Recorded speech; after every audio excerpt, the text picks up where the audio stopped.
over the last couple of days, there's been two town halls. Three, actually, that's right. Two on the Republican side on CNN, and then one on the Democratic side last night. So the first night, it was just three of the Republicans, Rubio, Cruz, and Carson.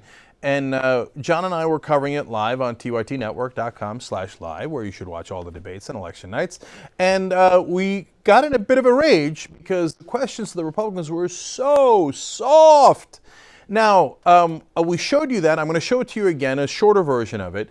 And then I want to compare and contrast it to what other town halls have been like to give you a sense of how incredibly conservative the media is, how they are either scared to death of the Republicans or have decided that they are kind of like them and would like to take it easier on them.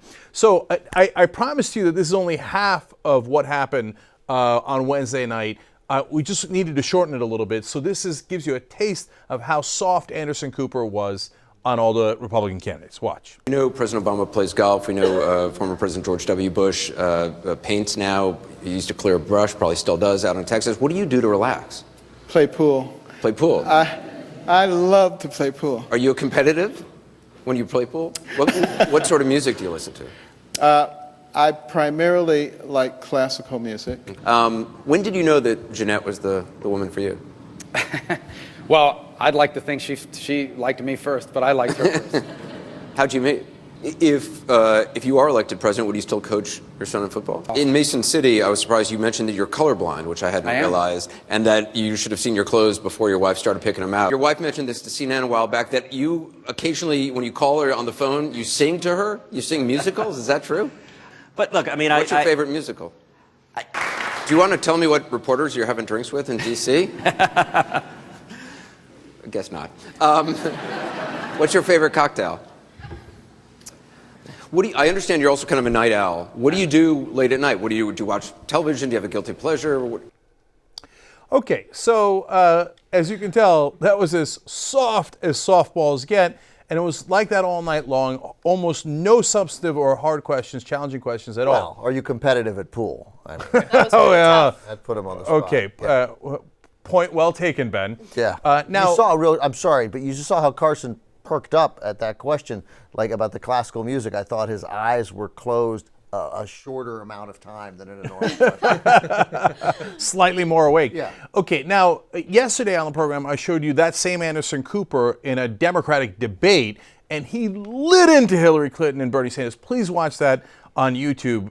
You're going to be amazed by that. Then we got some criticism for people saying, wait, Cenk, that's not fair. One was a town hall, which is supposed to be super soft and more personal, and the other one was a debate that's supposed to be harder. That's why it's apples and oranges. Oh, okay, great. So now let's show you the very next night at town hall on MSNBC. First of all, we're not playing with the tape here. There were no soft questions. There was not a single personal question. There was not a single question about how much they love their wives or what they like to drink. Okay. Bernie, foot massage or back massage? Right, none of that. Right. Instead, we got this. With that characterization, but this week you told my colleague John Ralston that your one litmus test for a Supreme Court nominee is overturning Citizens United. So why doesn't that prove what Secretary Clinton says about you? I mean, you didn't say that you have a Roe versus Wade litmus test. You didn't say you had an immigration action litmus test, a marriage equality litmus test. Last week you said it was a low blow for Secretary Clinton to bring up the past criticisms that you had for President Obama. You said you had every right to disagree with him, but it went further than that. In fact, this is you calling for a primary challenge. No, I get that, but there are some Democrats who want to continue the president's policies. Right. Why should they trust you as somebody who wanted him primaried? You said it would have been a good idea if he would have been primaried. Well, you know, by the way, there is one of the two Democratic candidates here who actually ran against Barack Obama. It wasn't me. All right. Second of all, you were pretty tough on Bill Clinton's record, and you said you hit his record on Wall Street. You said this was a guy who wanted to deregulate Wall Street, was for welfare reform, the Welfare Reform Act that you didn't like, and got NAFTA through. It didn't sound like a presidency that you were very pleased with. You know, a common complaint in those European systems has to do with wait times for treatment, wait times for seeing specialists. How do you propose in your Medicare for All system to not have Americans have to deal with rationing of care? Chuck, I mean, this is a common, that's why I say it's a common critique in Canada and the UK in particular. Whoa. Well done. Senator, you have often talked of the need for a political revolution in the United States. You're a democratic socialist. When some Latinos hear those words, they think Venezuela and Cuba, Chavez and the Castro brothers, 57 years of dictatorship. Talk to the people who escaped those regimes today and hear you use those words and wonder exactly what you have in mind. Wow. Now, again, a small taste all night long. And they also, the producers pick who's going to get to ask questions in the town hall. They have hundreds of questions to choose from, and they select them. And almost every one of them, there was two that were neutral towards Bernie Sanders. We call it like it is. We're like, oh, okay, that was a question about veterans. That was fine. There was two other questions about veterans that were like, hey, how come do you need to apologize to veterans? Why would Bernie Sanders need to apologize to veterans? Do you remember the woman? It was a young Hispanic woman. She asked a question about education, about his education policy, and she stumbled a bit over the doubling the cost of the Pell Grants. That question, somebody linked to an article on a conservative blog from last year. It was directly from the blog. Yes. So not only the doubling of the Pell Grants, but will that make it more innovative, more transparent, and more efficient? Those exact adjectives in that exact order on a conservative blog middle of last year. Chuck Todd at one point bragged that one of the questioners had actually written it out. So thereby implying that the other questioners had not written out their questions. It was likely a producer who got it from a conservative blog and said, okay, oh, you'd like to ask about education. It's not like the person's fake. They're not an intern, they're not a producer. They came in and they said, I'd like to ask Bernie about education. Okay, here's the question. Right? We got it from a conservative blog, and now you ask it. So constantly aggressive. So then, as you saw there, at one point, Bernie had to go, whoa, because he's been attacked so much. And by the way, they were almost equally aggressive, in some parts some questions even more aggressive towards Hillary Clinton. That's true. Okay? So Democrats attacked. And you could see it in their tone too. Chuck Todd, why should they trust you? Right? And why were you against President Obama? Why were you against President Clinton? He's in a Democratic primary. That's like the worst question you can ask him. Now, again, if they're even-handed, that's one thing. Yeah. If one side gets, do you like pina coladas? And the other side gets... Do you like getting caught in the rain? Right. That would be fair.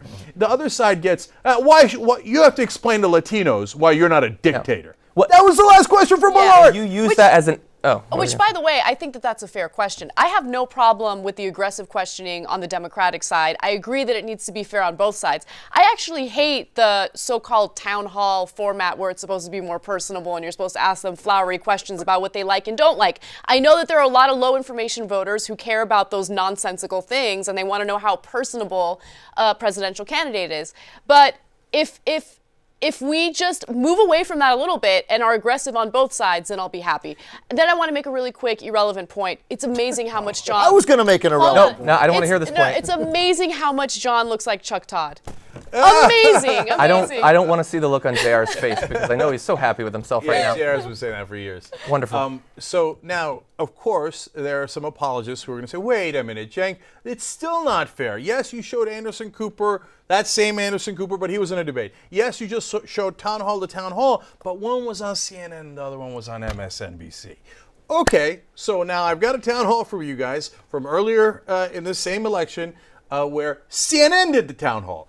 There's no excuse anymore. Oh, well, the debates you're supposed to ask tough questions, but in town halls you're supposed to pitch softballs. Now let's see if Cuomo on CNN at a town hall pitched softballs or hardballs to Bernie Sanders. Let's watch. We'll hear people say that you're paying for it is actually punitive. You're going to punish people who make money. You're going to punish the financial district. You're going to punish and wind up changing the idea of an open and free economy because you're going to punish them for speculating, which means they won't speculate as much, which means you won't get as much activity.